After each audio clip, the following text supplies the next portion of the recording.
आवाम की खबर में आपका स्वागत है। इस समय हम बात करेंगे शुजातुल्लाह जी से, जो अलीगढ़ यूनिवर्सिटी से पढ़कर यहाँ आए हैं और कई सालों से प्रतापगढ़ की राजनीति में सक्रिय रहे हैं। हम बात करेंगे राजनीति के बारे में, हम बात करेंगे उनके जीवन के बारे में, हम बात करेंगे कि वो करीब 3 4 साल से मुसलसल AIMIM के लिए कार्य कर रहे हैं और उनको हाईकमान ने बड़ी जिम्मेदारी सौंपी, उनको जिलाध्यक्ष भी बनाया। हम बात करते हैं सूरज जी से। सूरज जी, आपका आवाम की खबर में बहुत बहुत शुक्रिया। सूरज जी, इस समय सोशल मीडिया पे वैसे भी हो रहा है कि आप जो है AIMIM से इस्तीफा दे चुके हैं, अध्यक्ष रहे आप, इस्तीफा दे दिए, क्या कहना है? जी, ये बात सही है। पिछले 1 साल से पार्टी के पद पे थे, जिलाध्यक्ष की जिम्मेदारी संभाल रहे थे। नगर पंचायत चुनाव के बाद हम अपने जाति मसरूफियात की वजह से पद से इस्तीफा दे दिए। पद से इस्तीफा दिए हैं, पार्टी से बाहर हो गए हैं? मैंने पद से इस्तीफा दिए हैं, पार्टी से हम न बाहर हुए हैं न कभी इंशाल्लाह। तो जैसे आप कई साल AIMIM में रहे, जिलाध्यक्ष करीब 1 साल के आसपास आप जिलाध्यक्ष रहे, और आपके यहाँ देखा जाए तो अंतर कलह जिसको कहते हैं, आपसी गुटबाजी काफ़ी देखी गई है। क्या कहेंगे इसके बारे में? देखिए, आप मीडिया वाले हैं, आपका नज़रिया है अपना देखने का, अवाम है, अवाम का एक नज़रिया होता है। अंतर कलह की जो बात आप कर रहे हैं, ये दुनिया में कहीं कोई ऐसी जगह नहीं है जहाँ अंतर कलह नहीं। अंतर कलह होना एक अलग बात है, यहाँ पार्टी को लेके लोग अंतर कलह किए हैं। कैसे कोई टिकट पा रहा है, कैसे कौन लड़ रहा है। देखा जाए तो जब चुनाव हुआ था, उपचुनाव हुआ था, उसमें AIMIM के जितने भी कार्यकर्ता थे मजबूती से लगे थे, अच्छा रिजल्ट आया था, लेकिन उसके बाद रिजल्ट नहीं आया। हम फिर कह रहे हैं कि ये आपका नज़रिया है, और कोई ऐसी पार्टी नहीं है जिस पार्टी में टिकट को लेकर अंतरकलह नहीं होती। जो भी पार्टी होती है, जब वो ग्रोथ करने लगती है तो उसमें अंतरकलह स्टार्ट हो जाती है। हर पार्टी में ये है। और रही बात ऑल इंडिया मजलिस इत्तेहादुल मुस्लिमीन की, तो आपको बताना चाहें, ये कोई अंतर जिसे आप लोग अंतरकलह कहते हैं, ये हर पार्टी के डेमोक्रेटिक सेटअप होता है। हर पार्टी के अंदर डेमोक्रेसी जब रहेगी, जैसे मिसाल के तौर पर बहुजन समाज पार्टी एक है। 22,000 मतदाता आपके साथ हों और दूसरा चुनाव होता है तो आप 6,065 में मिल जाते हैं, कहीं ना कहीं तो इतनी बुरी तरह से गिरावट, क्या कहेंगे इस पे? जी, बड़ी बड़ा सवाल। नहीं, ये जो 22,000 वोट आप कह रहे हैं, सेम कैंडिडेट थे। वो उपचुनाव के कैंडिडेट जो थे, वही फिर मेन चुनाव में भी रहे। और उपचुनाव था, लोगों ने बढ़ चढ़ के वोट दिया, और लोगों को लगा कि ऑल इंडिया मजलिस इत्तेहादुल मुस्लिमीन हमारी आवाज़ उठाती है, हम अपने पार्टी को वोट देंगे और इंशाल्लाह हम जो है इसमें अपनी ताकत दिखाने की कोशिश करेंगे। छाए रहते थे, सोशल मीडिया पे छाए रहते थे, क्षेत्र क्षेत्र में भी छाए रहते थे। उसके बाद अचानक ऐसा क्या हुआ कि आप लोग एकदम से अंडरग्राउंड हो गए? देख, उसका रिजल्ट भी आया तो इतनी बुरी तरह से। आप सवाल पूछ रहे हैं, जवाब ले नहीं रहे हैं, और फिर दूसरा सवाल। पहले सवाल का जवाब ले लीजिए। दूसरा चुनाव जब होता है, यानी मेन चुनाव जो विधानसभा के होते हैं, उसमें हमारी पार्टी पूरे उत्तर प्रदेश में चुनाव लड़ती है। मीडिया भाइयों के द्वारा, मीडिया संस्थानों के द्वारा एक चीज चलाई जाती है कि इस बार उत्तर प्रदेश में भारतीय जनता पार्टी को हराने की ताकत अगर किसी में है, तो वो ताकत समाजवादी पार्टी में। इसको कौन चलाता है? ये मीडिया प्रोपोगेंडा था। मीडिया प्रोपोगेंडा जब बनाती है तो उसका असर अवाम पे पड़ता है। उसका असर उत्तर प्रदेश के साथ साथ प्रतापगढ़ में भी देखा गया। लोगों को ये लगा कि इस बार बीजेपी हराने का काम जो है समाजवादी पार्टी कर सकती है, जबकि हमारी पार्टी के लीडर बैरिस्टर असदुद्दीन ओवैसी साहब प्रतापगढ़ में एक ही दिन में 3-3 जगह आकर लोगों को ये बात बताए कि समाजवादी पार्टी में वो ताकत नहीं है कि वो भारतीय जनता पार्टी को हरा सके। लोग नहीं समझे। खास करके मुस्लिम अल्पसंख्यकों की बात की जाए तो लगभग 85 से 90% उत्तर प्रदेश में मुसलमानों ने अपना वोट समाजवादी पार्टी को सिर्फ और सिर्फ बीजेपी हराने के बुनियाद पर दिया। और उसका रिजल्ट देखने को ये मिलता है कि मैक्सिमम जहां मुसलमान मेजोरिटी सीट थी, उन सीटों पर समाजवादी पार्टी कामयाब हुई, लेकिन उसके अपने वोटर उससे खिसक गए थे। सेम कंडीशन इसी प्रतापगढ़ में जहां आप बात कर रहे हैं, इसी प्रतापगढ़ के सदर विधानसभा में जहां आज हम बैठे हैं, यहाँ पर उनके अपने वोटर, जिनको वो अपना कोर वोटर कभी जमाने में कहा करते थे, वो वोटर वोट नहीं दिए। मुसलमानों ने अपना 90 से 100% वोट, जो 6,000 वोट हमको आप बता रहे हो 6,000 वोट क्यों पाए, वो अंतरकला से नहीं पाए, वो इस वजह से पाए क्योंकि लोगों को ये था कि हम जो है बीजेपी को हराएंगे।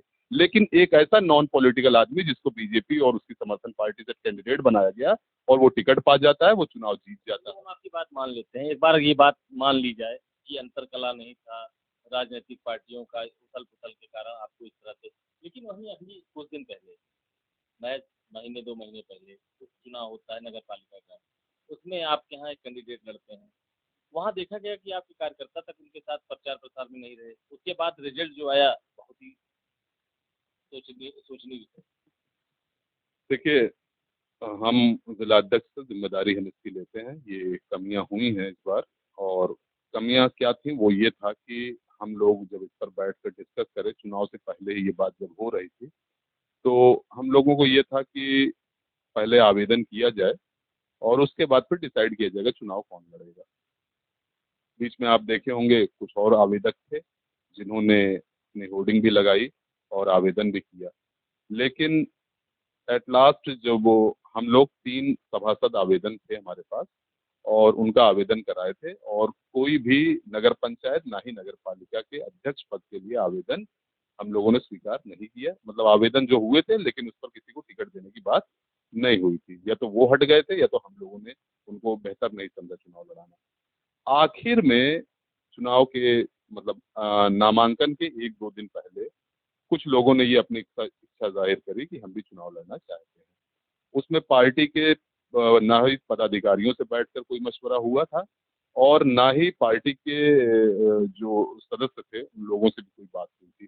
तो ये अचानक एक फैसला लिया गया कि वो करेंगे और वहाँ पे आवेदन जाके वो तुरंत करते हैं, तुरंत ही उनको कैंडिडेट प्रदेश स्तर से बनाया जाता है और समय नहीं मिल पाता कि हम लोग अपने जो है पदाधिकारी और सब लोग बैठ के ये बात को तय कर पाएं कि हमको चुनाव में आना है। इस बीच जो सभासद के हम लोग आवेदन कराते, चुनाव लड़ाते, कहा जाए एक मिनट भी कंप्लीट, एक मिनट, जो हम लोग वो चुनाव लड़ाए थे सभासद को, वो चुनाव पे हम लोग फोकस किए हुए थे। और जो हमारे सीनियर पदाधिकारी प्रतापगढ़ में थे, जैसे कि पूर्वांचल के जिम्मेदार साथी जो थे, या और भी प्रतापगढ़ के जो और साथी, हाँ इसरार भाई थे, और तमाम जो और साथी लोग थे, वो लोग सदर यहाँ खासकर प्रतापगढ़ नगर पालिका के कैंडिडेट के साथ दे रहे थे। समय अभाव के कारण और पहले से डिस्कस ना होने के कारण हम लोग पूरा टाइम जो है नगर पालिका में नहीं दे पाए। ये कमियां हमारी तरफ से रही है। ये बड़ी कमी आप मानते हैं? हाँ बिल्कुल कमी थी, बड़ी कमी है, छोटी कमी है, कमी। जैसे कारण यही कारण रहा जो आपका रानीगंज का प्रत्याशी है, प्रत्याशी था और बाद में वो बीजेपी में चला गया। ये कौन सी बड़ी बात है, ये तो आजकल कहीं हमारा न तो कहीं प्रत्याशी, कहीं न कहीं कार्यकर्ता सपोर्ट नहीं किए, यही वजह तो रही होगी। नहीं ये तो आप उससे जाकर पूछिए कि क्यों वो चला गया। उसका तो यही कहना है सपोर्ट नहीं मिला। कहाँ आपने कभी इंटरव्यू किया? मतलब टेलीफोन से of the record, on the record? आप तो रिकॉर्ड ही बात किया। ऑफ द रिकॉर्ड आप पूछें तो उसका तो हमको नहीं जानकारी हमें क्या है, लेकिन कभी आप ऑन द रिकॉर्ड लाइए कि वो कह रहे हैं ये बात कि हमको नहीं सपोर्ट किया। आपको बताना चाहेंगे रानीगंज में हम बहुत मजबूती से चुनाव लड़े थे, और जो चीज़ अभी मैं बहुत पहले आपको बता दिया कि पूरा मीडिया के द्वारा एक भ्रम फैलाया गया कि अखिलेश यादव हराने जा रहे हैं, उसके बाद भी रानीगंज विधानसभा में 12 से 15 हज़ार वोट हम पाए हैं। आप AIMIM में कब आए? मैं मेरी बात आप कर रहे हैं तो मैं तो अपने स्टूडेंट पॉलिटिकल टाइम से जब अलीगढ़ मुस्लिम यूनिवर्सिटी में था तभी से मैं ऑल इंडिया मुस्लिम मुस्लिम से जुड़ा हुआ हूँ। ये तो बड़ी बात है सुजात जी, जब 2017, 18, 19 इस 3 साल में आपने प्रतापगढ़ में जैसे 17 से फेमस होना, कायदे से आप फील्ड में आए अपने साथियों के साथ में, आप अल्पसंख्यक के हीरो बन गए थे। लेकिन उसी बीच में 2019 के आसपास एक मुकदमा लिखा जाता है, आप धरना भी दिए थे, अल्पसंख्यकों के ऊपर उनको पीड़ित किया जा रहा था। उसके बाद आप एक बैग पूरी तरह से आप ही नहीं, जो आपके सीनियर साथी थे, सब लोग अंडरग्राउंड हो गए। फिर किसी तरह का कोई आवाज़ उठाना, इस तरह का काम क्यों बंद हो गया? चलिए, कम से कम ये हीरो बनाना और जीरो बनाना ये आप ही लोगों का काम होता है, ठीक है ना? तो हमारा हीरो बनने का कभी कोई शौक रहा है ना ऐसा कोई ख्वाब रहा है।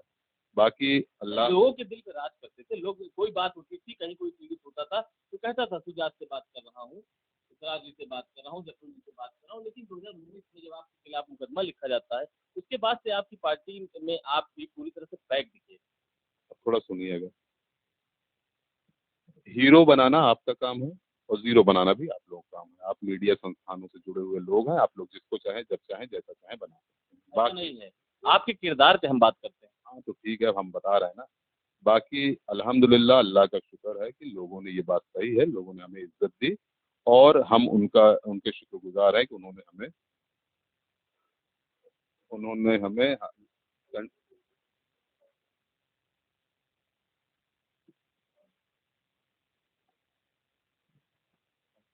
हाँ, तो लोगों ने जो इज्जत दी वो उनका हम शुक्रगुजार हैं।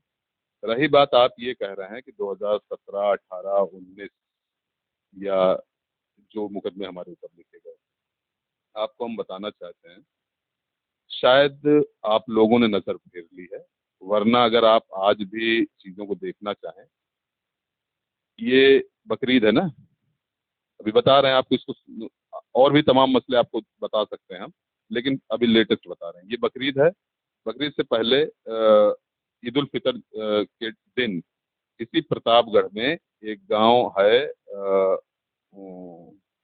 गांव का नाम हमें नहीं याद आ रहा अभी, थाना यही मानधाता है, और यहाँ पर गांव का नाम हमारे मिस हो रहा है। बहरहाल वहां पर पुलिस गई, कुछ विवाद दो लोगों में हुआ और कुछ लड़कों में आपस में मारपीट हुई। पुलिस जाती है और जाने के बाद वहां पे बुलडोजर से 4-5 घरों को गिरा देती है, घर में तोड़ फोड़ करती है। ईद के दिन 3 बजे ये फोन हमारे पास आता है। अपने घर से मानधाता थाने के क्षेत्र में जाने में हमको 1.5 घंटा से 2 घंटा जो समय लगता है, वो 2 घंटा से ज्यादा समय नहीं लगा। हम वहां पहुंचे, लोगों से मिले, लोगों से बात। उसमें इतना बड़ा लीगल लूप होल था कि एक बंदा, जो बंदा आसाम में गाड़ी चला रहा है और उसके पास पूरे सीसीटीवी फुटेज है, गाड़ी का आजकल जब माल लादते हैं और माल जब उतारते हैं उसकी कोई बिल्टी कागज बनता है, उससे फोटो सहित होती है, वो लड़का वहां मौजूद। उस लड़के को यहाँ नेम्ड किया जाता है एफआईआर में, और उस लड़के के घर पे तोड़फोड़ करके बुलडोजर से उसका घर गिराया जाता है। उसकी फैमिली से हम बात करके आते हैं, फैमिली उसकी तैयार हो जाती है कि हम पुलिस पर कार्रवाई करने के लिए, पिटीशन फाइल करने के लिए तैयार हैं। हम उनके पास ये सारी चीज कह के आते हैं, वो कहते हैं ठीक है, हम पेपर आपका अवेलेबल करवाते हैं, कल तक आते हैं, मुलाकात करते हैं। उसी बीच इस प्रतापगढ़ के कुछ दलाल किस्म के लोग जो होते हैं वो वहाँ पहुँचते हैं और उन लोगों को डराने का काम करते हैं कि तुम्हारे बच्चे के बाद तो, और अगर पुलिस पर कुछ करोगे तो बहुत ज्यादा कुछ होगा। और उसके बाद वो लोग, जाहिर सी बात है, जो आदमी पढ़ा लिखा नहीं है, कानून को नहीं समझ रहा है, वो आदमी खौफ में आ जाता है और वो सोचता है कि पुलिस से हम जो है कोई लड़ाई। आपने तो सैकड़ों पुलिसकर्मियों पर मुकदमे लिखाए हैं। हम लिखाए हैं ना, लेकिन हमें अफसोस है कि इसी प्रतापगढ़ में सैकड़ों नहीं हजारों घरों में तोड़फोड़ हुई, लोगों के घरों पे बुलडोजर चले, लोगों को फर्जी पैरों पे गोली मारी गई, फेक एनकाउंटर्स हुए, लोगों को फर्जी मार डाला गया। कई मामले आप खुद जानते हैं कि वहां से उठाकर लाया गया, जिले के वो लोग कप्तान बने बाद में चल के, उनको उठाकर लाया गया इंदौर से और भोपाल से उठा के ला के यहाँ पे फेक एनकाउंटर करके उनको मारा गया। ठीक है, इसी तरीके से एक मामला वहां हुआ था, आप देखो, जिसमें कुएं में उस आदमी को वो करके, वो कौन सा गांव है आपको याद होगा, एग्जैक्टली गांव हमें याद नहीं, वहां पे कैसे फेक एनकाउंटर्स हुए। एसओजी पूरी टीम आज भी इसी प्रतापगढ़ में मौजूद है। उन बाबूतारा की बात हम कर रहे हैं। तो ये सारे मामले जो हुए हैं, ये सारे मामले किसने उठाए? इस मामलों, अच्छा सारी बात छोड़ दी, आपने कहा कि आप गायब हो चुके हैं पूरी तरीके से। हाँ, ये है कि आप लोगों ने हमको छोड़ दिया, नहीं उठा रहे चीजों, नहीं दिखाना चाह रहे हैं, पता नहीं आप लोगों को किस बात का डर है, आप लोग खुद आप परमानेंट परमानेंट नहीं, वही आप आपका डेली एक प्रोग्राम लगता था, आपका डेली किस तरह का डेली। सुनिए, अभी लेटेस्ट बता रहे हैं आपको मामला। हैंसी एक गांव है, हैंसी में हत्याकांड भी हुआ। हैंसी के बगल वो कौन सा गांव है, नहीं नहीं, वो जहाँ पर कई महिलाओं को भी मारा पीटा गया, उनके घरों पे तोड़फोड़ हुई और वो, उन लोगों के साथ तमाम तरह की प्रताड़ना हुई वहाँ पे। और मौजूदा विधायक, विश्वनाथगंज के मौजूदा विधायक की बिरादरी के साथ कोई मसला हुआ था, इसलिए विधायक जी उनके साथ खड़े हुए और 8 नामजद और कम से कम 15-20 अज्ञात के खिलाफ मुकदमा उसमें दर्ज हुआ। उस घटना में सबसे पहले कौन पहुंचा, कौन गया? हम ही गए। बाहैसियत से, चाहे जिला अध्यक्ष आप समझ लीजिए, चाहे आप शुजातुल्लाह एक वकील की हैसियत से, कानून के जानकार के हैसियत से हम वहाँ पे गए। लोगों की जो मदद करनी थी वो मदद हमने करी। लोग अगर स्टैंड लेंगे, लोग अगर खड़े होंगे। उड़ैयाडीह में एक मामला हुआ जहाँ पर आप मीडिया के साथी भी गए हुए थे, हम भी गए हुए थे, वहाँ के लोकल विधायक से भी हमने बात की, उनके प्रतिनिधि से भी बात किया, समाजवादी पार्टी के विधायक, लेकिन वो समाजवादी पार्टी कभी खड़ी नहीं हुई। इसी प्रतापगढ़ में जितने भी, एक मामला आपको अभी याद होगा, एक बच्चे को पुलिस वालों ने बहुत ज्यादा मारा पीटा है, तेलुपुर थाना की घटना है, पुरौला गांव का वो बच्चा था। आज भी जाइए और उसके भाई से पूछिए, उसका भाई मोहसिन इलाहाबाद हाई कोर्ट में एडवोकेट है, जाके पूछिए कौन आपके साथ खड़ा हुआ था। मोहसिन बताएगा कि कौन खड़ा हो। उसके वालिद साहब से पूछिए, सीआरपीएफ में वो पोस्टेड है, छत्तीसगढ़ या कहीं पे पोस्टेड है, आज भी उनसे फोन पे हमारी बात होती है, पूछिए कि कौन उनकी मदद करने में कैसे खड़े रहे। बात बात में ठीक है, अखिलेश यादव जब मामले को यहाँ पे ज्यादा हम लोग लोकल लेवल पे मामले को उठा रहे हैं, तो अखिलेश यादव वहाँ पे बुला के और उनको आश्वासन अखिलेश यादव तो बाकायदे टीम गठित करते हैं, जैसे बाबूतारा में भी टीम आई थी, उनकी जांच करके गई। हाँ, कितनी टीम गठित होती है, तमाम ऐसी टीम यहाँ पर। कहना है यहाँ कि ये पर सब तो हमारे माध्यम से होता हम है। बता रहे हैं ना, तौकीर का फेक एनकाउंटर हुआ, हम लोगों ने इस मामले को उठाना चाहा और उसकी कानूनी लड़ाई लड़नी चाहिए। अखिलेश यादव के यहाँ तौकीर के वालिद साहब गए, अब ऑन रिकॉर्ड बात कर रहा हूँ, जाके पूछ लीजिएगा।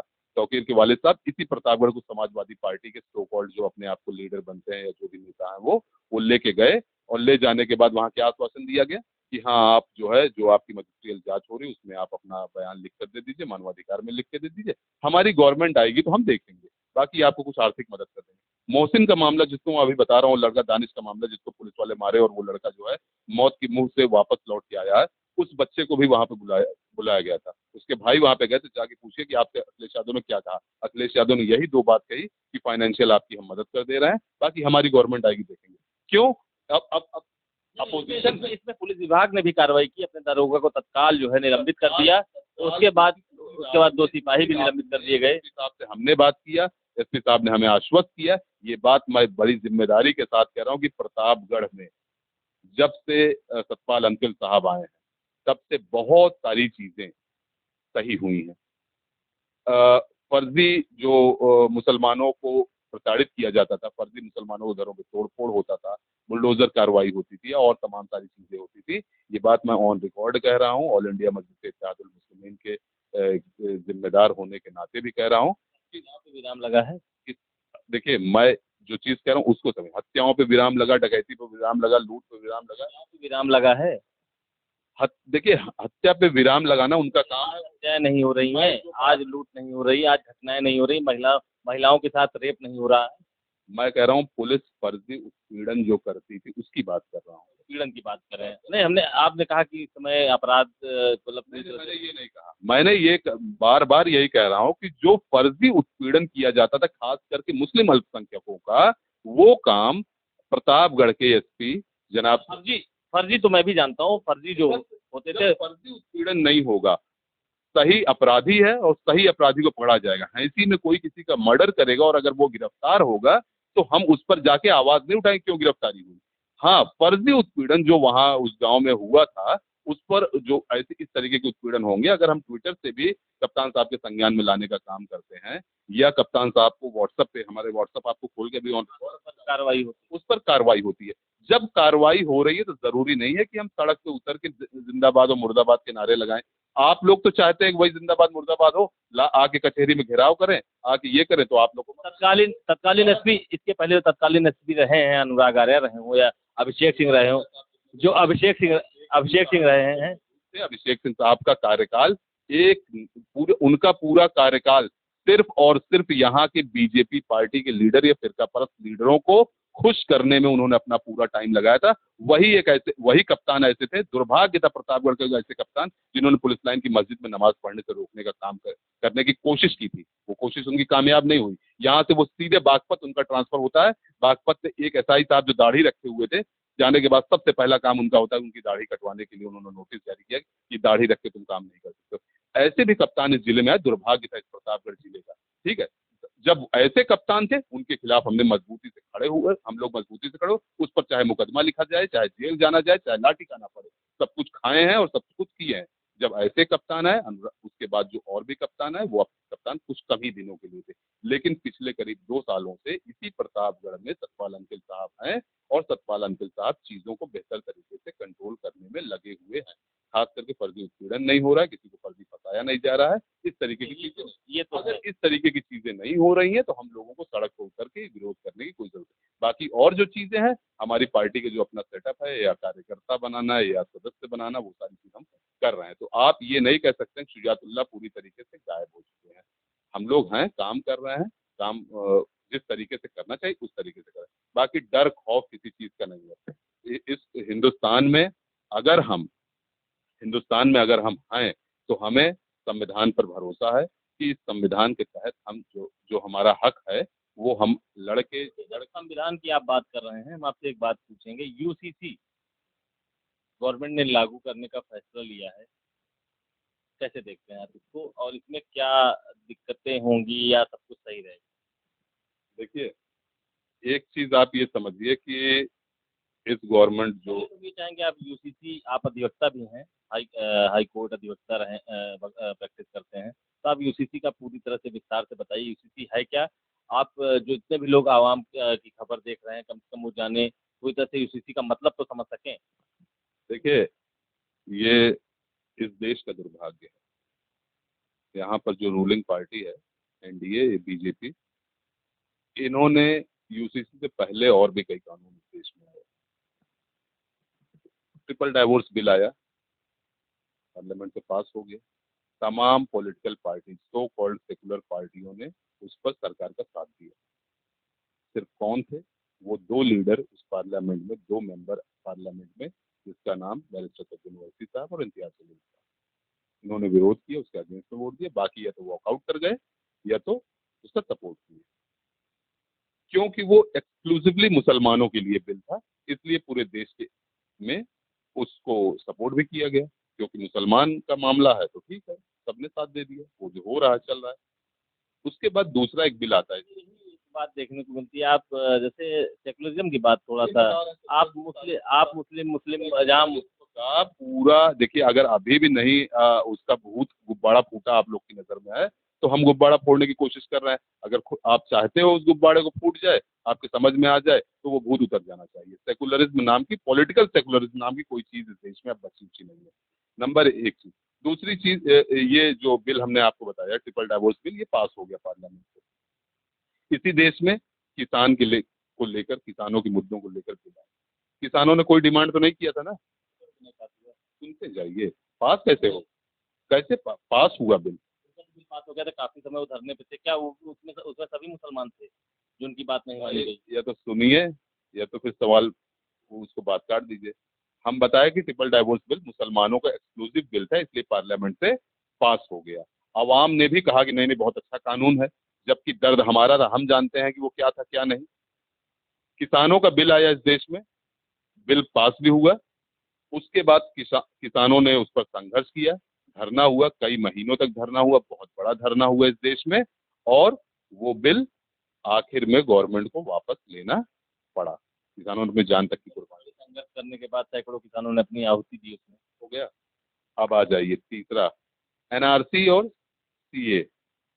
बड़ी संघर्ष हमने भी किया और बड़ी कुर्बानियां हमने भी दी। शाहीन बाग से लेके देश के कोने कोने में, आपकी प्रतापगढ़ में भी इस पर धरना किया गया। बहुत सारे लोग आज भी जेलों में उस बिल की वजह से, उस कानून को बनाने की, कानून बनाने की बात हो रही थी जिसका विरोध हमने किया, आज भी यूएपीए के तहत लोग जेलों में बंद है। शर्जील इमाम जेल में बंद है, उमर खालिद जेल में बंद है, खालिद सैफी जेल में बंद है, तमाम सारे लोग।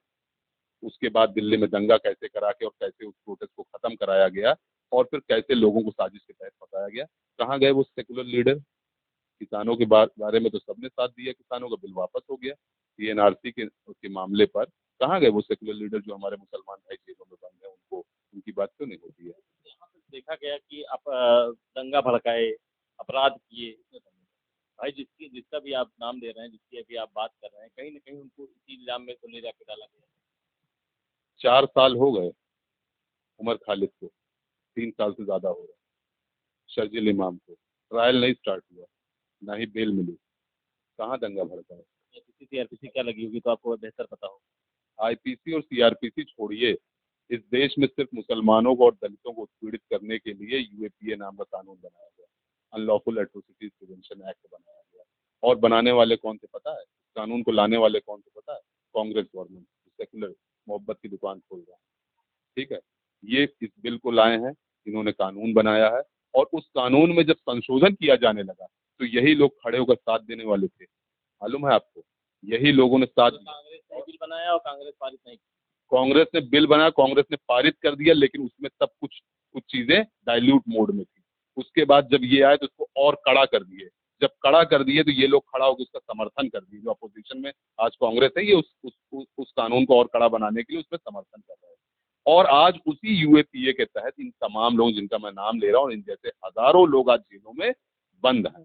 इसी देश में धर्म परिवर्तन के नाम पर, धर्म परिवर्तन के नाम पर मौलाना उमर गौतम साहब आज भी जेल में बंद है। मौलाना कलीम हफीज साहब, अभी उनकी बेल हुई है। इस तरीके से तमाम सारे लोगों को, ये तो मान लीजिए बड़े नाम थे तो इस वजह से उनके नाम है, तमाम ऐसे लोग अभी कल मैं यूपी पुलिस का, आप वेबसाइट खोल के देखिए या फेसबुक उनका वो देखिए, 4 लोगों को धर्म परिवर्तन के नाम पे। इस देश में रोज आए दिन भगवा लव ट्रैप के नाम पे हमारी बच्चियों के साथ क्या हो रहा है। आए दिन बड़े बड़े इनके लीडर और बड़े बड़े इनके धार्मिक नेता जो हैं वो भाषण देते हैं कि मुसलमान की बच्चियों को तुम अपने साथ लेकर वो उनके साथ इलीगल अफेयर चलाओ और हम तुम्हारी मदद करेंगे।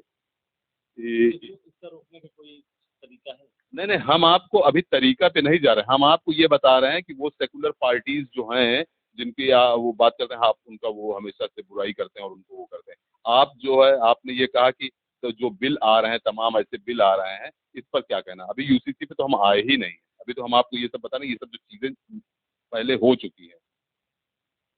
ये बिल आया, किसान का मुद्दे पे बिल आया, किसानों को समझ में नहीं आया क्या है। ट्रिपल डाइवोर्स के बिल पे आया, ट्रिपल डाइवोर्स बिल आया, मुसलमान महिलाओं को बचाने के लिए आया ना। आप निकल जाइए सिर्फ प्रतापगढ़ में, क्योंकि बात प्रतापगढ़ में बैठ के हो रही है, प्रतापगढ़ की जर्नलिस्ट हैं आप से सिर्फ प्रतापगढ़ में चले जाइए, किसी भी मोहल्ले में किसी भी मुसलमान महिलाओं से पूछिए कि ट्रिपल डाइवोर्स बिल आया, इसको आप क्या समझती हैं और इससे आपका क्या बेनिफिट हो रहा है। कोई जान रहा है? ये सरकार, जीएसटी है, अभी व्यापारी से पूछिए, नहीं पता है। नहीं तो ये सरकार जो बिल ला रही है, जो आपने हमसे सवाल किया कि सुजात भाई आप पढ़े लिखे हो, आप लॉ किए हो, आप बताइए। और आप तो मुझे बता भी ना पाए। व्यापारी नहीं 70% नेताओं से अगर बात की जाए तो वो नहीं बता पाएंगे यूसीसी है क्या। यही तो, जब आप खुद इस बात को कह रहे हो तो आप जरा से सोचिए, अपने दिमाग लगाइए कि ये हिंदुस्तान में कानून जो बन रहा है, कानून क्या होता है? कानून वो होता है कि लोगों की सुजात जी, मैंने कई लोगों से पूछा, लोगों ने कहा भी पढ़ा नहीं। सुबह से नहीं, आप पूछते रहिए, कानून बन भी जाएगा। उस कानून के तहत हमारे ऊपर सारी चीज की लागू करी जाएगी, हमें प्रताड़ित किया जाएगा। इस देश के बाकी बहुसंख्यक जो हैं वो खुश रहने नहीं सही। धारा 370 खत्म हुई कश्मीर से ना, यहाँ बड़ी बड़ी होर्डिंग, इसी शहर में बड़ी बड़ी होर्डिंग लगी थी। क्या थी धारा 370? किसी से पूछ लो धारा 370 क्या है। वो बड़े बड़े नेता जो होर्डिंग पे टंगे हुए थे, उनसे जाके आप पूछिए धारा 370 क्या थी और धारा 370 क्यों हटी।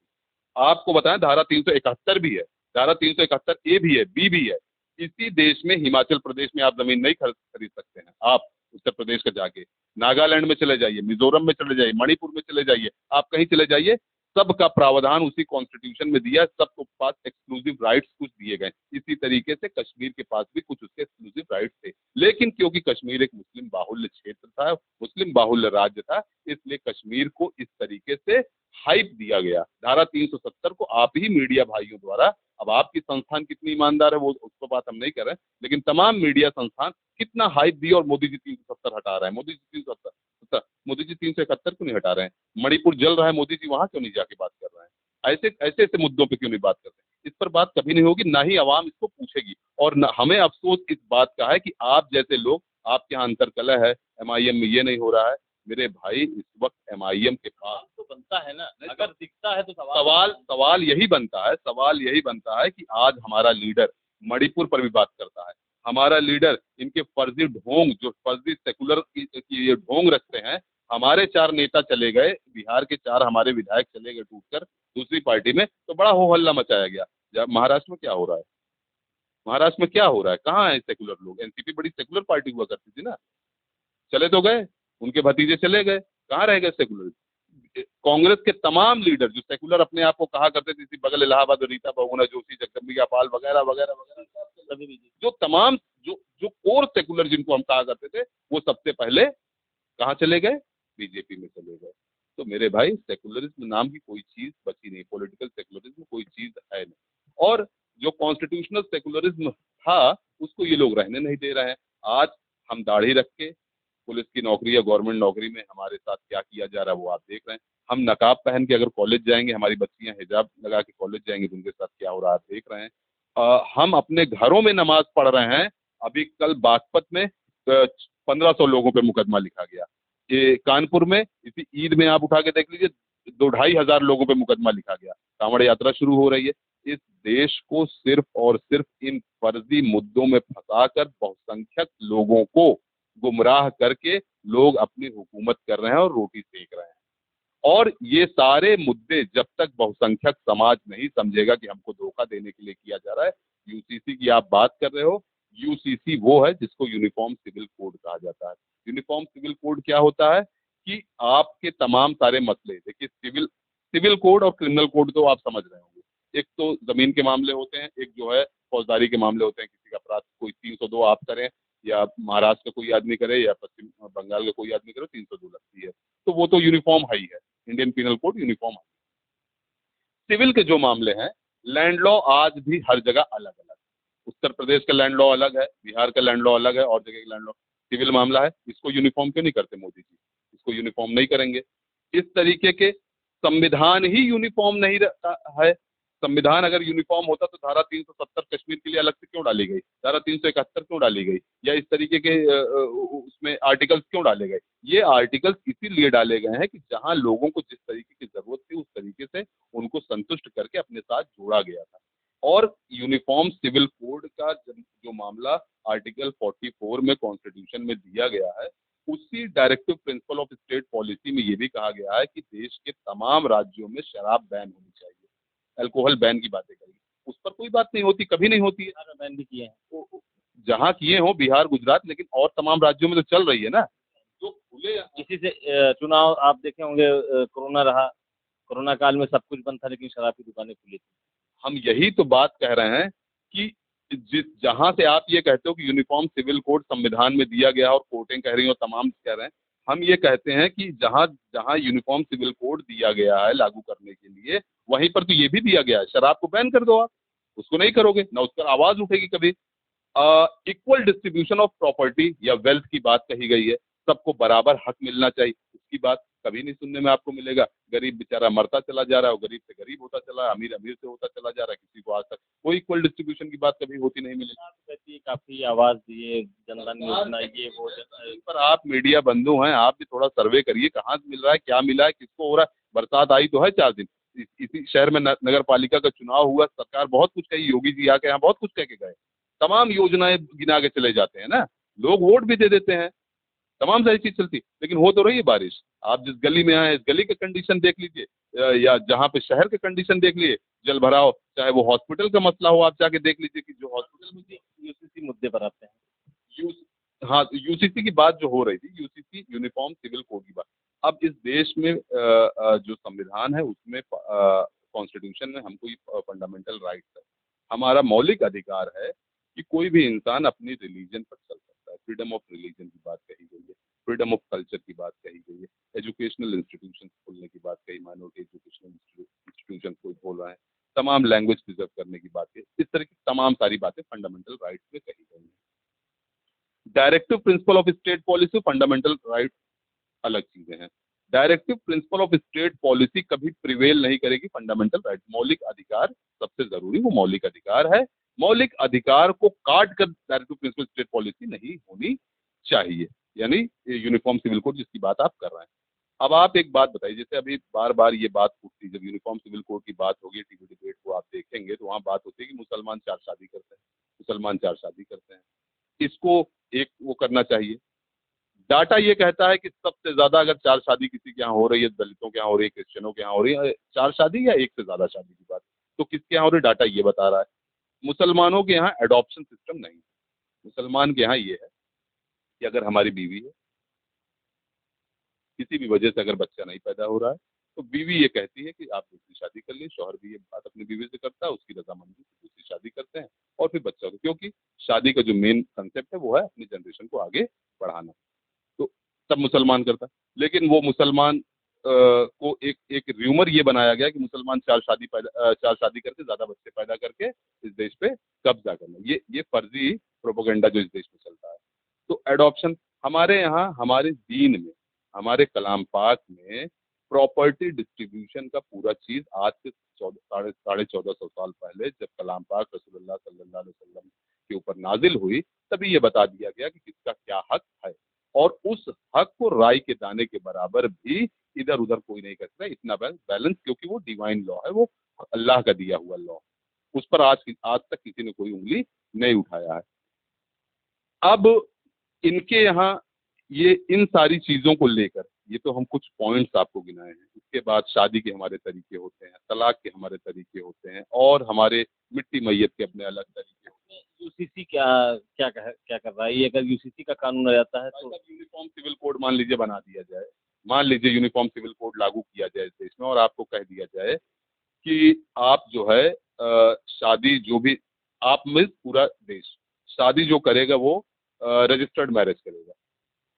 मान लीजिए आप किसी मौलाना साहब को लेकर आए यहाँ पर और आपने निकाह पढ़ा, जो हमारा सिस्टम है, निकाह हमने कर लिया, हमारी शादी हो गई। अब आपको सरकार क्या कह रही है कि निकाह से शादी नहीं मानी जाएगी, रजिस्टर्ड मैरिज होगा। मान लीजिए आप कहते हैं ठीक है हम निकाह कर ले रहे हैं, उसके बाद चल के हम रजिस्टर करा लें। अब एक एग्जाम्पल दे रहा हूँ, बाकी तो बहुत कुछ चीजें हो सकती हैं, लेकिन एग्जाम्पल को एग्जाम्पल के तरीके से समझने की कोशिश करिएगा, और मैं आवाम से भी ये चाहूंगा कि वो इसको समझे। यहाँ हम बैठे, मौलाना साहब ने निकाह पढ़ाया, निकाह पढ़ाने के बाद मौलाना साहब चले गए। हमने रजिस्ट्रेशन कराने के लिए, आज संडे था, हम सोचे कि चलो ठीक है मंडे को करा लेंगे। हमारी वाइफ, हम शादी हो गई, वाइफ के साथ रहे, और हम रजिस्ट्रेशन कराने के लिए मंडे को जाने लगे।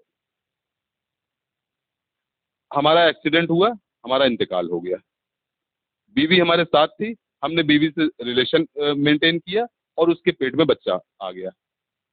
आप तो चले गए दुनिया से, आप दुनिया से चले गए, बीवी आपकी बच गई, उसके पेट में आपका बच्चा बच गया। लेकिन गवर्नमेंट ये कहेगी कि हम नहीं मानते ये आपका बच्चा है, हम इसको शादी नहीं मानते हैं, क्योंकि रजिस्ट्रेशन तो आपने कराया ही नहीं। क्या है कि हिंदू लॉ कुछ कहता है, मुस्लिम लॉ कुछ कहता है, तो फर्क तो ऑलरेडी पहले से ही है। जो मुस्लिम भाई हैं हमारे, वो शरीयत को मानते हैं, शरीयत पे ही चलते हैं, और जो हिंदू भाई हैं वो अपने हिसाब से काम करते हैं, वो अपने हिसाब से चलते हैं, उनका सनातन धर्म जो कहता है उस हिसाब से करते हैं।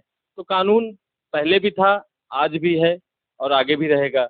लेकिन जो शरीयत है, निकाह है, जो उनके यहाँ फेरे लेके शादियाँ होती हैं, वो पहले भी होती थी, आज भी होती हैं, उसमें तो कोई बदलाव होने वाला नहीं।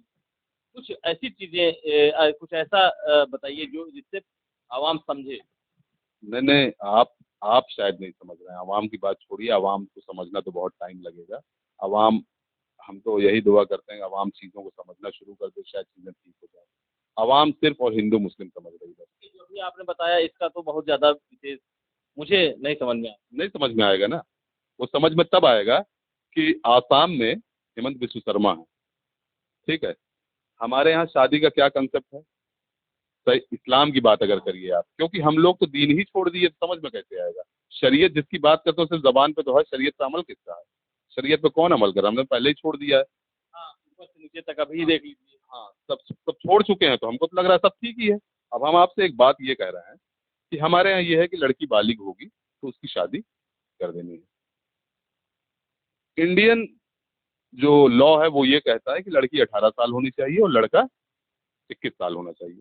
ठीक, इंडियन कानून के हिसाब से चीजें होनी चाहिए, लेकिन अगर शरीयतन देखा जाए तो हमारी लड़की बालिग, हम शादी कर सकते हैं। बहरहाल हम उसको छोड़ के इंडियन कानून, क्योंकि ये तो एक, इसको तो मान लीजिए यूनिफॉर्म कर दिया गया है, ये तो पहले से यूनिफॉर्म है।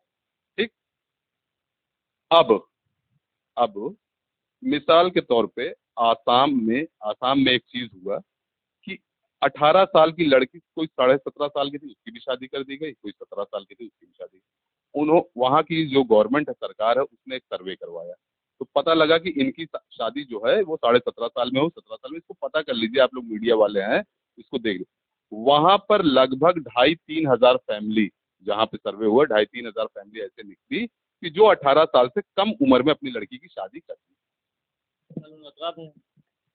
उसको उन्होंने कानूनन अपराध करके, तो पहले से जियो है तो पूरी तरह से है कि अगर आप 17 के 18 नहीं 18 प्लस नहीं है तो आप तो नाबालिग। क्या इतने ही रिग्रेसली, जितने रिग्रेसली मतलब कठोरता से, इतने कठोरता से जितने आसाम में पास्को एक्ट का मुकदमा दर्ज हुआ है, किस पर? लड़की के माँ बाप पर, और जिस लड़के ने शादी करी उस पर, और जिस लड़के की माँ, उस लड़के के माँ बाप पर। क्या इतने ही रिग्रेसली या इतने ही कठोरता से और तमाम जगह ये कानून है? क्या सारी शादियां 18 साल में ही हो रही हैं? कह सकते हैं इस बात को आप? अपने में जहाँ शिकायत होती है, जहाँ बातें होती हैं, वही तो कार्रवाई होगी। आप चुपके से शादी करके बैठे हैं, कोई नहीं जान पाया, तो उसमें तो कार्रवाई होगी। तो गवर्नमेंट, कोई जानेगा। अगर सर्वे करवाने लगे तो सर्वे करा के अगर किसी यूपी में सर्वे होता है तो बहुत सारे लोग हिंदू बिरादरी में पकड़े जा सकते हैं, मुस्लिम बिरादरी में पकड़े जा सकते हैं, तो कानून का उल्लंघन किए हैं। तो कानून का उल्लंघन, तो कानून तो कल ये बन जाएगा। इस कानून का उल्लंघन आप करोगे, आप रजिस्ट्रेशन मैरिज नहीं कराओगे, आप निकाह करके बैठे रहोगे, तो आप पकड़े जाओगे। तो कानून यही बनेगा, ये कानून है। किस तरह से आप ले रहे हैं ये कानून बना है? देखिए, हमने बहुत पहले आपको एक बात बताई कि फंडामेंटल राइट्स जो हमारे हैं, अगर वो खत्म करने की कोशिश किया जाएगा तो इसका मतलब है कि कानून, जो मुल्क का संविधान है, मुल्क के संविधान को ये डायलूट करना चाह रहे हैं, उसको खत्म करना चाह रहे हैं। उसको खत्म करके ये अपनी अपनी थ्योरी लागू करके हमें सिर्फ प्रताड़ित करना चाह रहे हैं। इस देश में 1947 को जब ये मुल्क आज़ाद हुआ और जब इस देश में संविधान बनाने की बात हुई, तो हमको इस बात का यकीन दिलाया गया कि आपके दीनी मामलात पे मदाखलत नहीं किया। आज आप बड़े इत्मीनान से कह रहे हैं कि यूपी में भी सर्वे होगा और जो 17.5 साल में किए होंगे, और हम ये बड़ी इस्लाम कहता है कि 14 साल में बच्चियां बालिग हो जाती हैं। नहीं, अगर इस्लाम की बात करते हैं, इस्लाम जो कहता है पहले उसको आप पता कर लीजिए, इस्लामिक स्कॉलर से पता कर लीजिए। इस्लाम, हमारी गलती है, इसको हम एक्सेप्ट करते हैं, हमारी गलती, हमने खुद इस्लाम को छोड़ दिया। हम आज प्रॉपर्टी डिस्ट्रीब्यूशन इस्लामिक तरीके से नहीं करते हैं। मेंटेनेंस, हम अपनी वाइफ को डाइवोर्स देंगे, इस्लाम क्या कहता है इसको पता कर लीजिए। लेकिन ये जो हमारा क्रिमिनल प्रोसीजर कोड है, ये क्या कहता है इसको पता। क्रिमिनल प्रोसीजर कोड के तहत हमारी औरतें जाती। आज तक ये था कि यूनिफॉर्म सिविल कोड नहीं था, तो हम छोड़ दिए थे, वो एक अलग बात है। लेकिन अगर हम अपने दीन पे चलना चाहते तो कोई हमको रोक नहीं सकता। न कल रोक सकता था, ना आज रोक। नहीं, अब यूनिफॉर्म सिविल कोड बनने के बाद रोक सकता है। समझ रहे हैं? अभी तक अगर आपकी प्रॉपर्टी है, एक बाप का इंतकाल हुआ, उसमें वो बेटी को जो हक देना, जो दीनी हक है वो देना चाह रहा, दे सकता था। बेटे को जो दीनी हक है वो दे सकता था। उसकी बीवी का जो दीनी हक बनता था वो दे सकता था। लेकिन यूनिफॉर्म सिविल कोड जब बन जाएगा तो जो एक कानून बनेगा, वो कानून फिर दीनी एतबार से आप नहीं लागू कर सकते हैं। फिर वही जो कानून रहेगा उसी कानून के तहत आपको करना है। शादी की जो बात मैं कर रहा हूं कि आपको एडॉप्शन इस्लाम में नहीं है। ये बार बार इस इस्लाम को पहले समझने की जरूरत, इसीलिए तो हम कह रहे हैं कि मुसलमान को समझ में नहीं आ रहा है, क्योंकि मुसलमान अगर हो जाए तब तो समझ में आए। इसमें क्या सिर्फ मुसलमानों का ही नुकसान है? यूसीसी अगर आता है तो सिर्फ मुसलमान, आप सिर्फ मुसलमान की बात करते हैं। आपके नेताजी भी सिर्फ मुसलमान की। आप समाज की बात करिए। आप वोट तो सबसे मांगते हैं, सरकार में आने के लिए सबसे वोट मांगते हैं, कि सिर्फ मुसलमान को वोट मांगते हैं? ऐसा है भाई साहब, आप लोग भी तो बड़ा सेकुलर चिल्लाते हैं। सबसे बड़े सेकुलर अरविंद केजरीवाल सबसे पहले यूसीसी को सपोर्ट कर रहे हैं। ठीक, उनसे सवाल नहीं पूछेंगे, या उनके नेताओं से भी सवाल जाके पूछिए कि भैया आप सेकुलर हो तो इस देश में हम मुसलमान हैं सबसे। अभी तक जो भी बातें आपने बताई सिर्फ मुस्लिम का नुकसान बताया, क्या और किसी कम्युनिटी का नुकसान नहीं? काउंटर हुआ था जब गाड़ी पलटी थी, तो तमाम पंडित जी को बुला के कॉन्क्लेव में बैठाए जाते थे, चाहे वो प्रमोद तिवारी जी हो, चाहे वो और जितने पंडितों को बैठाया जाता था, और वहाँ मीडिया पैनल बैठे थे और सिर्फ पंडित पर सवाल। ब्राह्मण काफी देर से आपसे बातचीत कर रहे हैं, आप सिर्फ एक ही मुद्दा लेके चल रहे हैं, मुस्लिम मुस्लिम मुस्लिम। अरे आप समाज की बात करिए सर, समाज की बात करिए। क्या आप सिर्फ मुस्लिमों को? एक्सक्यूज मी भाई साहब, इसी समाज में मुसलमान भी रहता है, और इस देश में हमने आपको बता दिया कि कानून जो मुसलमान के नाम पर इसको हाईलाइट किया जाता है उस पर बहुसंख्यक समाज बगैर सोचे समझे जिंदाबाद के नारे लगाती है। किसान बिल पर किसानों ने विरोध किया, उनका बिल वापस हुआ। मुसलमान साथी नहीं गए थे? आप क्या किसान मुसलमान नहीं होते हैं? तो आप लेके आ रहे हो यहाँ, हम जो बात कर रहे हैं उस बात को समझिए। किसान का मुद्दा था ना, वो किसान का मुद्दा था, तो किसान के मुद्दे पे सबने वो किया, सबने विरोध किया, किसान अपनी जान की कुर्बानी भी दी, किसान बन के वो गए। जब किसान बन के गए, उनका बिल वापस हो गया। इसी देश में ट्रिपल डाइवोर्स बिल पास हुआ। पूरे देश के बहुसंख्यक समाज, चाहे वो दलित हो, चाहे वो बैकवर्ड हो, चाहे वो अपर कास्ट हो, आप जाके पूछिए तो सब यही कहेंगे नहीं नहीं, मुस्लिम बहनों के लिए बड़ा अच्छा कानून है। तलाक तो मुसलमान बहनों के लिए ही किया गया था। यही तो हम कह रहे हैं, जो किया गया था, तो क्या मुसलमान बहनें संतुष्ट हैं? ट्रिपल संतुष्ट थी तभी तो दोबारा सरकार बनी। यार ये आप जो है ना, देखिए आप सर्वे है मुस्लिम महिलाओं ने ज्यादातर बढ़ चढ़ के हिस्सा लिया है। कितना परसेंट वोट मुसलमानों ने दिया है?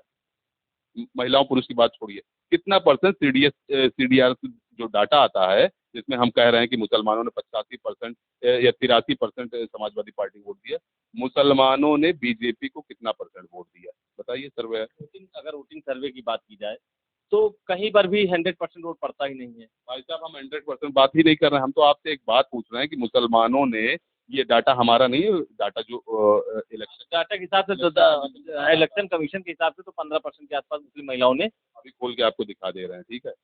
जितना परसेंट वोट हमेशा से देते चले आते थे बीजेपी को, उसमें 1% भी इजाफा नहीं हुआ है मुसलमानों को वोट का, ठीक है। मुसलमान का जो वोट पहले भी रहा करता था, उसमें मुसलमान के नाम पर शिया लोग वोट देते हैं और तमाम जो वोट देते हैं, जिनकी अपना जैसे वो थॉट्स होंगे वो देते थे, वही जो वोट तब था उनका, मुसलमानों की बात कर रहा हूँ मैं, वही वोट उनका। मुसलमान का 85% वोट कहाँ था? समाजवादी पार्टी में था। इसको आप नहीं समझने की कोशिश कर रहे हैं। अगर आपने तुरंत कह दिया ट्रिपल डाइवोर्स बिल अच्छा था तभी तो वो आया। अरे भाई साहब, हमने तो एक बात कही कि जाके पूछ लीजिए ना ट्रिपल डाइवोर्स बिल को। यूसीसी जो आ रहा है, इसमें आम समाज का क्या नुकसान है, सिर्फ मुसलमानों के नुकसान? पहले हमने अपना नुकसान बताया आपको, उस पर आप कहे आप अपना बता रहे हैं। अब आ जाइए जो दूसरों के क्या नुकसान है। भाई, हर आदमी का एक कस्टम है, हर आदमी का एक कल्चर है। जिस कस्टम की बात, जिस कल्चर की बात फंडामेंटल राइट्स में की जाती है, हर आदमी का अपना एक रिलीजन।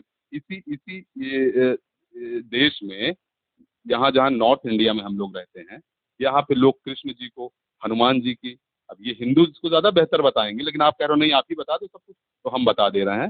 हिंदू लॉ को जब आप उठाएंगे तो उनके यहाँ कम 7 जैसे स्कूल ऑफ थॉट है, दया भागा, मिताक्षरा, और उनके यहाँ शादी के करीब 8 शादी के तरीके दिए गए हैं। 8 शादी के तरीके दिए गए हैं, उसमें तमाम तरह के विवाह का उनका अपना तरीका दिया गया है। हाँ, तो अब वो 8 तरीके दिए गए हैं। अब ये तो जब यूसीसी का कोई ड्राफ्ट हमारे सामने आएगा, तब देखा जाएगा गवर्नमेंट कौन सा वाला उनका अप्रूव कर रही है। इनको इनकी प्रॉपर्टी में इनकम टैक्स रिबेट मिलता है, जो जॉइंट फैमिली इनकी होती है उसमें। ये सारे तमाम मसले जो हैं, हिंदू के भी अगर यूसीसी पास होगा तो हिंदू के ऊपर भी इसका असर पड़ेगा, जैन के ऊपर भी इसका असर पड़ेगा, बौद्ध के ऊपर भी इसका असर पड़ेगा, सिख के ऊपर भी इसका असर पड़ेगा, क्रिश्चियन के ऊपर भी असर पड़ेगा। जो रिलीजन नहीं फॉलो करते हैं, जो रिलीजन नहीं मानते हैं, जो एथीस्ट हैं, उनके ऊपर भी इसका असर पड़ेगा। असर तो सब पर पड़ेगा। मैं जानना चाह रहा था कि हम आपको बड़ा क्लियर बताना, सब पर पड़ेगा। लेकिन हम अपनी, जैसे अगर हम डूबने लगेंगे, अगर हम डूब रहे हैं तो हम क्या करेंगे? नहीं हम डूब जाएं, हम बगल वाले का हाथ पकड़ लें। हम पहले ये सोचेंगे हम बच जाएं, उसके बाद ही बगल वाले को बचाएं। आज हमारे साथ इस देश में, हम एक बात बड़ी मोटी मोटी आपको बताना चाह रहे हैं कि इस देश में कभी टीवी डिबेट या कभी मीडिया भाई जाकर किसी हिंदू भाई से ये नहीं पूछेंगे कि ये यूनिफॉर्म सिविल कोड जो लागू हो रहा है, इसको आप क्या समझते हो और ये क्यों। वो कहेंगे, वो एक बात बताएंगे, क्योंकि वो नरेंद्र मोदी जी जो अभी भोपाल में आके उन्होंने कहा कि अगर एक घर में 2 भाई रह रहे हैं तो 2 भाई के लिए अलग कानून तो नहीं होना चाहिए। इस तरीके की कुछ बात उन्होंने अभी कही। ये बात उनको अपीलिंग लग जाएगी, उनको लगे बड़ी अच्छी बात मोदी जी करें, वही एक बात लेके वो गाना गाना शुरू कर देंगे। नहीं पारित हुए हैं, देखा जाए तो जीएसटी हो, सीए हो, एनआरसी हो, जो भी हो, समझ में तो किसी के नहीं आता। लेकिन किसी के समझ में समाज हमारा इसके विरोध को नहीं करता। यही सवाल तो बहुसंख्यक से भी निकल के लोग विरोध करते हैं, ऐसा नहीं है। ये तो एक विचारधारा, नाम मैं नहीं लेना चाहता। क्यों नहीं, नाम क्यों नहीं लेंगे? अरे आप मीडिया हो मेरे भाई, सोशल मीडिया भी आप देखिए, आज सोशल मीडिया भी देखिए। एक बात बताइए, आपने कहा बहुसंख्यक समाज के लोग निकल के विरोध करते हैं, आप बताइए CNRC पे प्रतापगढ़ में कितने बहुसंख्यक समाज निकल के विरोध किया? चलिए बताइए। लेकिन अगर आप देखिए प्रतापगढ़ से नहीं निकला। अब आपको बता दे रहे हैं CNRC पर अखिलेश यादव को क्या स्टैंड था, CNRC पर मायावती का क्या स्टैंड था? साधे हुए थे, चुप्पी नहीं साधे हुए थे, सब लागू कराने पे लगे हुए थे। अभी इसी तरह की UCC पे आपको बात कर रहे हैं ना, आप कह रहे हैं कि और का भी तो इसमें नुकसान है, और की भी तो अपने रीति रिवाज है। मायावती का भी स्टेटमेंट आया, पढ़ लीजिएगा, अरविंद केजरीवाल जी का। मायावती ने भी समर्थन दिया है। भाई जब दलित की लीडर है ना, वो दलित की लीडर है, वो दलित भी तो अल्पसंख्यक ही है। दलित की लीडर है वो, और वो इस पर बात नहीं कर रही हैं, और आप कह रहे हो कि आप बात करिए, आप सेकुलर बनिए। मतलब उनको पता नहीं है इसके बारे में कि इससे उनके उनके उनके उनके जो भी कम्युनिटी के लोग हैं उनका कितना नुकसान है। भाई साहब ये आप कह रहे हो कि उनको पता नहीं है या नहीं, हम आप जिस तरह से वो एक्सेप्ट कर रही हैं, आप जिस तरह से बता रहे हैं, इसका तो यही सीधा मतलब होता है कि उनको पता नहीं है। हम बताएं इसको दूसरे नजरिए से, हम बता दें, मायावती जी हों या देश के और तमाम पॉलिटिकल लीडर हों, जो साहब कल जाके BJP से जुड़े हैं महाराष्ट्र में, इन साहब के यहाँ 2 दिन पहले तक ED वाले छापा मार रहे थे, समझ रहे हैं, और कल से ED वाले छापा बंद हो गई, ये राजभवन में जाके शपथ ले रहे हैं। आपके नेता इसे खुलेआम बोलते हैं, उनके यहाँ ईडी क्यों नहीं जाते? पहले जो सवाल था, ठीक है, वही पूछ लीजिएगा, ये जो सवाल था इस पर रहिए, पहले टिके रहिए। मायावती जी पिछले 7, 8, 9 सालों से इस प्रदेश में इतनी बड़ी दलितों की लीडर बनती हैं, या इतना बड़ा वो 3-4 बार मुख्यमंत्री रही हैं, किस मुद्दे पर मायावती जी का क्या स्टैंड कभी रहा है? क्यों? कोई सवाल पूछे, कोई मीडिया उनसे पूछे कोई सवाल, कभी पूछ ले, कोई सवाल ही उनसे नहीं आएगा। ठीक है, वो अपना कर रही है सियासत। अखिलेश यादव पे आ जाइए, मुस्लिम इश्यूज पर सड़कों पे नमाज पढ़ने, कितनी देर हम नमाज पढ़ते हैं सड़कों पे? नमाज हम पढ़ते ही 15 मिनट हम मस्जिद में नमाज पढ़ते हैं, लेकिन ईद और बकरीद खास करके ये 2 समय ऐसा होता है कि जब मैक्सिमम भीड़ हो जाती है, तो कहीं हो सकता है थोड़ा बहुत सड़क पे भी जानमाज बिछ जाती होगी। 1500, 2000, 2500 पे मुकदमे लिखे जा रहे हैं। अखिलेश यादव कितनी बार प्रेस कॉन्फ्रेंस करे? इस पर कभी आप लोग का सवाल नहीं रहेगा कि ये आपकी पार्टी क्यों नहीं बोल रही है? यहाँ बहुत बहुत नेता टहलते रहते हैं ना, समाजवादी की लाल टोपी लगाए, उनसे पूछ लीजिए जरा। पूछा जाता है, उनसे भी पूछा जाता है, वो भी बताते हैं। तो हमसे ये पूछा जा रहा है कि आप सिर्फ मुसलमानों की बात कर रहे हैं। आप अभी आपको बता दें, लिंचिंग यहाँ मुद्दा हुआ करता था, इसी देश में बड़ा मुद्दा हुआ करता था। लिंचिंग होती थी तो बड़ा मुद्दा, तबरेज की बात हो गई या पहलू खान की बात हो गई, बड़ा मुद्दा होगा। आज भाई साहब, आज की डेट में, अभी आज यहाँ आप बैठे हो ना, क्या लिंचिंग हो गई है इस उत्तर प्रदेश में, हमको आपको पता भी नहीं है। मुद्दा ही खत्म हो गया, किसी को कोई पीट के मार दे रहा है। बिहार में एक हफ्ता जो बकरीद के बीत रहा है, तो वो बकरीद से कुछ दिन पहले वो क्या हड्डी लेके ट्रक पे जाते हैं, अब वो फैक्ट्री में, फैक्ट्री वाले की गाड़ी, फैक्ट्री वाले हड्डी मंगा रहा है, फैक्ट्री वाले का पेपर सब कुछ हड्डी से का वो लाइसेंस मिला हुआ है, हड्डी का काम फैक्ट्री में हो रहा है, और वो हड्डी लेके जा रहा था। किसी को वहाँ पे पता लगा कि ये हड्डी का गौमांस बता के गौरक्षक दल वाले पहुंचे और उस कलामुद्दीन को पीट के वहाँ पे मार डाले। अब उसकी बेवा, उसके बच्चे यतीम हो गए। कहाँ है नीतीश कुमार और कहाँ है वो तेजस्वी यादव वगैरह वगैरह? क्यों नहीं उससे बोलते? बिहार है ना, वो गठबंधन बनाते हैं ये लोग, ये सब करते हैं। इसी प्रतापगढ़ भाई बागपत की अभी न्यूज में देख रहा था। आपके नेताजी ने कुछ बोला? यार भाई साहब, हमारे नेताजी वही तो है, इससे आपके नेताजी ने कुछ बोला?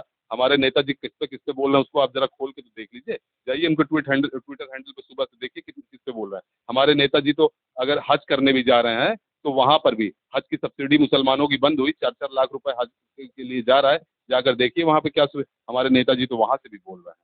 हमारे नेताजी की आप, लेकिन फिर आप कहेंगे कि अरे मुसलमान तो हज कर, उस पे कुंभ पर क्यों नहीं बोलते हैं?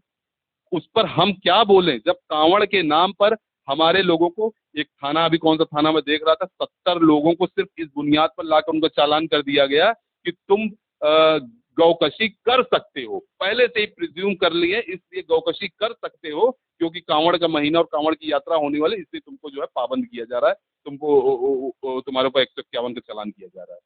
इस देश में ये हो रहा है। कांवड़ पे तो वैसे ही हेलीकॉप्टर बढ़ता है, तो उस पर हम क्या बोले? आप लोगों का कहना ये होता है कि आप उस पर भी बोलिए ना।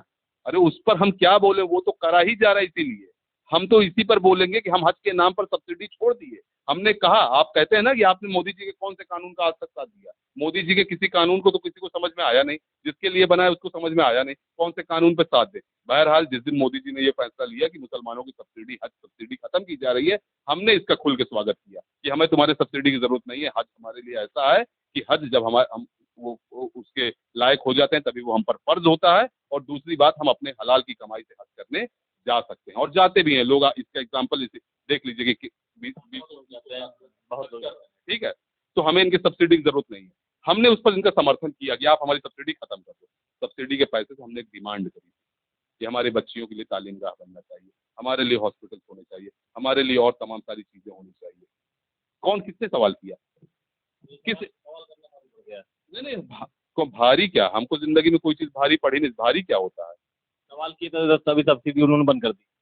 अरे मेरे भाई, सब्सिडी उन्होंने बंद करी। आप मीडिया से हो, पहले सब्सिडी उन्होंने बंद करी। हमने कहा कि बिल्कुल सब्सिडी बंद हो जानी चाहिए, हमको जरूरत नहीं है। सब्सिडी तो उन्होंने बंद करी, लेकिन हमने पार्लियामेंट में हमारे लीडर ने ये कहा कि जब सब्सिडी आप बंद कर रहे हो, करने के बाद बंद करके वो पैसा जो आपको, वो पैसा बचेगा, जो देश की उतनी राशि बचेगी, वो पैसा मुस्लिम अल्पसंख्यकों या और तमाम लोगों के लिए, वो पैसा बच्चियों की तालीम के लिए खर्च होना चाहिए, हॉस्पिटल के लिए।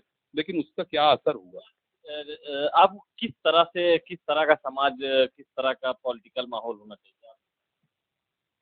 संवैधानिक चीजें कही गई हैं उसी हिसाब से होना चाहिए। बताएं, जैसे कुछ बहुत सारी चीजें, एकदम भीतर भीतर है, इसमें क्या? देखिए, शुजात का काम नहीं है इसको करना। शुजात इस देश में माइनॉरिटी है, इस बात को आप भी एक्सेप्ट कर लीजिए। आप महफूज हैं, हम शुजात हैं, ठीक है। आप भी इस देश में अल्पसंख्यक हैं, हम भी इस देश में अल्पसंख्यक हैं, और अल्पसंख्यकों की जिम्मेदारी ये नहीं है। अल्पसंख्यकों को इसीलिए अलग से हक दिया गया है, अल्पसंख्यकों को अलग से राइट्स दिए गए हैं।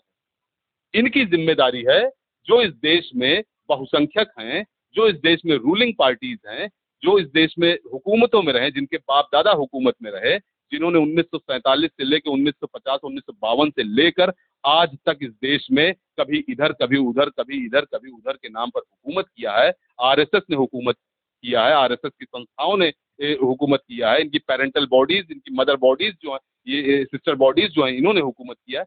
इनका काम है। ये जो भगवा रक्षक दल और तमाम रक्षक दल बने, गौ रक्षक दल और राम वाहिनी सेना, दुर्गा वाहिनी सेना, विश्व हिंदू परिषद, ये जो तमाम बने हैं, इनका काम है, मेरा काम नहीं है। देश कैसे चलना चाहिए, देश को जैसे ये चलाएंगे, शुजातुल्लाह हर तरीके से देश में अपने आप को बचाने, अपने आप को, अपने लोगों को बचाकर इस देश से, इस देश में बचाकर इस देश के कानून के तहत उनको बचाने के लिए कोशिश करता रहेगा। ये उसका काम है। बाकी देश चलाना इनका काम है।